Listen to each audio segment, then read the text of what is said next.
What's up, guys? Wanted to do a short video today of my old boy here. Now, you guys seen this guy.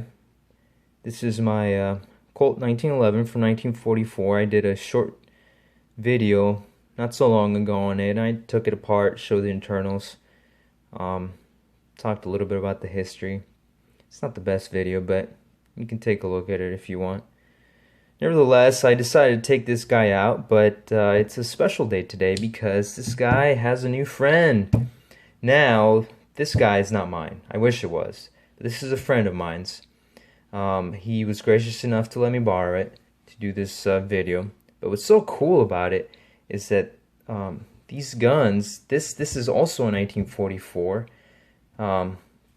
Colt, and what's so neat about this is these are only about 31,000 units apart in the serial number range. Now, when you talk about how many Colt manufactured in 1944, which was, I think, about 134,000, they are somewhat far apart, you know. But when you talk about, as a whole, how many 1911s they made in World War II, they are pretty close. That's not too bad. So I decided to do a kind of a side-by-side comparison, and these guns are practically identical. There's not many differences. I do want to get to one here in a little bit, but I was also able to get the lighting somewhat better this time to show some of the markings on the pistol. You can see the roll marks on the slide, just nice and crisp.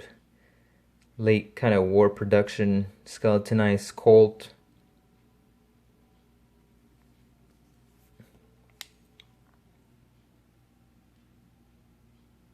Springfield Armory. Acceptance cartouche there. Serial number. Take a look at my friends here.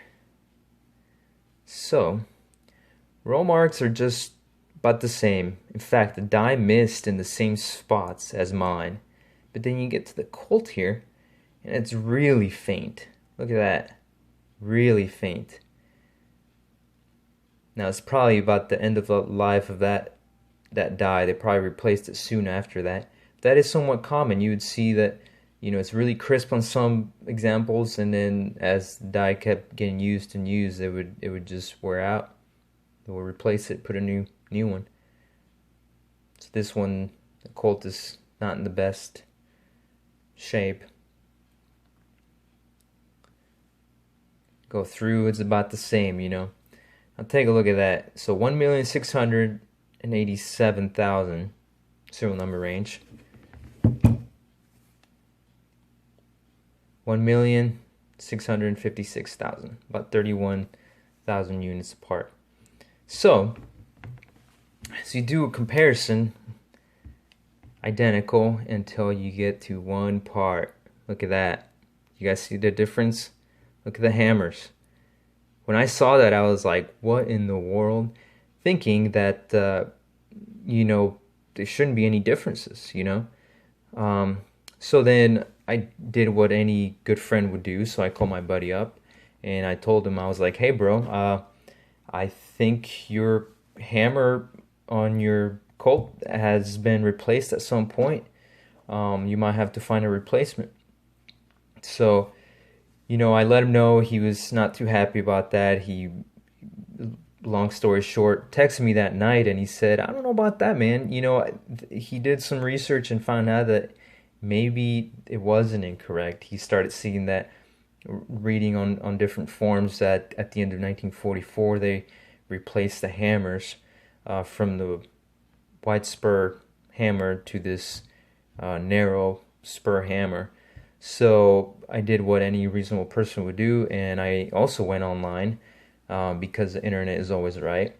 And I went to Cool Gun Site. If you guys have never been to that site, you guys should. It's really cool. If you want to learn more about the history on these guys, that's the place to go, I think. He's got very good reference pictures, information, serial number ranges, you name it. He's probably got it. Not only on war era Colts or Remingtons or other manufacturers, but post-war and even World War One. So it's a good place to go if you want some information on these. Um, now, I I go there, and then son of a gun, he has some information about this, and he says starting around roughly 1,700,000 serial number range, they started phasing out the wide spur to the narrow spur hammers. So my question is, this is 1,687,000. That's roughly almost 13,000 units apart. Now, that's a lot of pistols. That's a lot of guns. So is that what he has on his website a really rough estimate, or this is incorrect? I don't know. I personally think this is correct. There's no indication that shows, that this has been swapped or changed. The parkerizing on it is even. The wear is even. I don't see why anybody would do that, and in fact, it's too much of a coincidence. I think it's so close to the range where they started phasing the wide spur hammers to the narrow ones that I think this is correct. But let me know what you guys think. I don't know. The parkerizing on my buddies is a lot better than mine. Mine has more use. You can see a lot more holster wear, and the parkerizing has turned into that kind of greenish patina, which I think is awesome. But his is really nice example too. It hasn't been used a lot, and the parkerizing on it is very solid. So other than that, the guns are basically identical.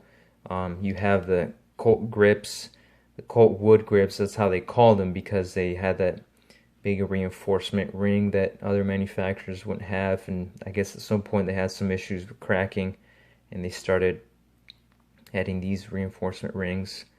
You have the stamp triggers on both. 1944, that's what they did. They faced them out. Show you guys kind of comparing both of them. It's kind of neat to have two 1911s from the same year being compared side by side. I think that's awesome. If you guys are looking into buying an example similar to this, you know what to look for now.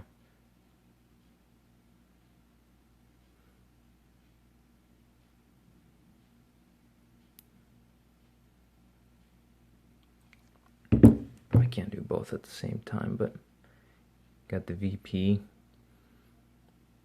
the frame. I just think it's so funny and so cool that the die would miss in the same spots. Like the S, it's kind of missing the bottom part there, and on mine, same thing, S is kind of missing that bottom part. I don't know if you can see it on camera. I'll show you on mine. The hardening is about in the same spot on the slide. Very cool. I think this is one of my favorite pistols. They're just so well made. I mean, you can still take them to the range, shoot them, and they just work flawlessly, and they're just such good guns. They were well made pistols. But look at that, the S. United States. The die missed it in the same spot. Kind of cool. So, anyways, just wanted to show you guys side-by-side comparison of these two. I won't take them apart. I've done that in the other video, but just wanted to show you guys these two babies. They're awesome. Thanks a lot.